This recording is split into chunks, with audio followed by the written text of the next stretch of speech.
Assalamualaikum warahmatullahi wabarakatuh. Alhamdulillah, hari ini kita akan melanjutkan pelajaran kita tentang tema 2, bermain di lingkunganku. Subtema 4, bermain di tempat wisata. Yang akan kita bahas hari ini adalah bahan pembentuk benda.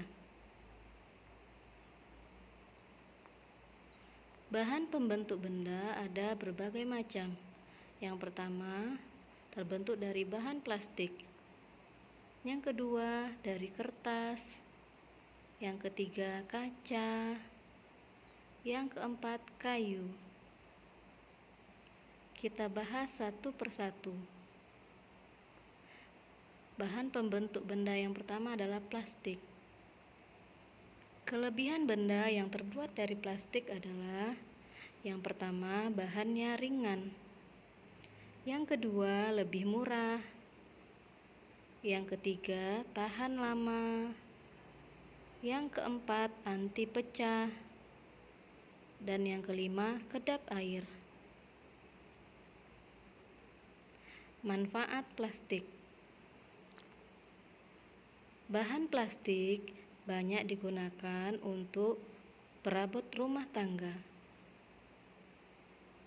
Misalnya piring, gelas, gayung, sikat gigi, dan lain-lain. Yang kedua, sebagai bahan pembungkus benda-benda cair, misalnya plastik atau kresek. Nah, yang ketiga, melindungi benda dari air.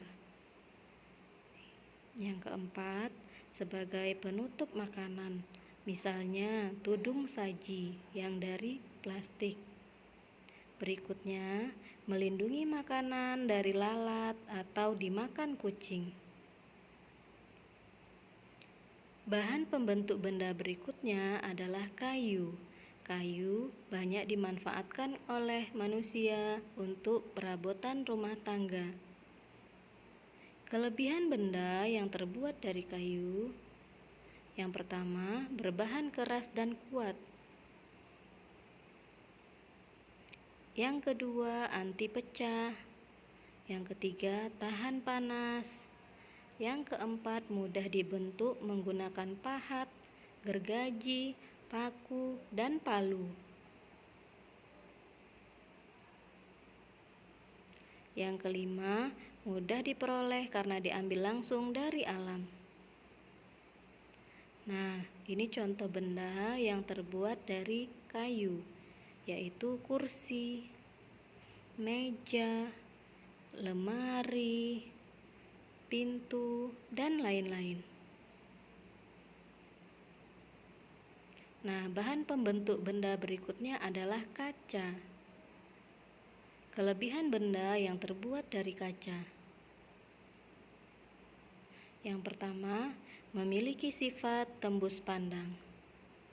Yang kedua, mudah dibersihkan karena permukaannya licin.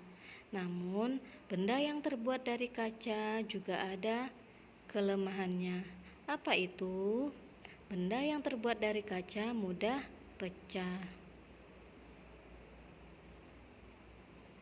Manfaat benda yang terbuat dari kaca: yang pertama, membuat jendela.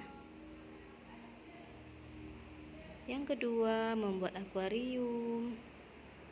Yang ketiga, membuat piring dan gelas. Dan yang keempat, membuat lemari dan banyak lainnya benda yang terbuat dari kaca. Nah, ini salah satu contoh benda yang terbuat dari kaca, yaitu akuarium. Nah, ini juga benda yang terbuat dari kaca, yaitu piring dan gelas. Bahan pembentuk benda berikutnya adalah kertas. Kelebihan benda yang terbuat dari kertas adalah: yang pertama, bersifat ringan sehingga mudah dibawa kemana-mana. Yang kedua, mudah untuk ditulisi atau digambari. Mudah untuk menulis dan menggambar ya. Manfaat kertas banyak sekali. Di antaranya membuat buku, membuat majalah, membuat surat kabar, membuat majalah, dan lain-lain. Ini contoh gambar benda yang terbuat dari kertas, yaitu buku. Kemudian ini adalah surat kabar. Alhamdulillah, pelajaran kita hari ini selesai. Jazakumullah khairan, anak-anak ustazah sudah menyimak dengan baik. Semoga anak ustazah mudah memahami pelajaran hari ini. Amin ya rabbal alamin. Wassalamualaikum warahmatullahi wabarakatuh.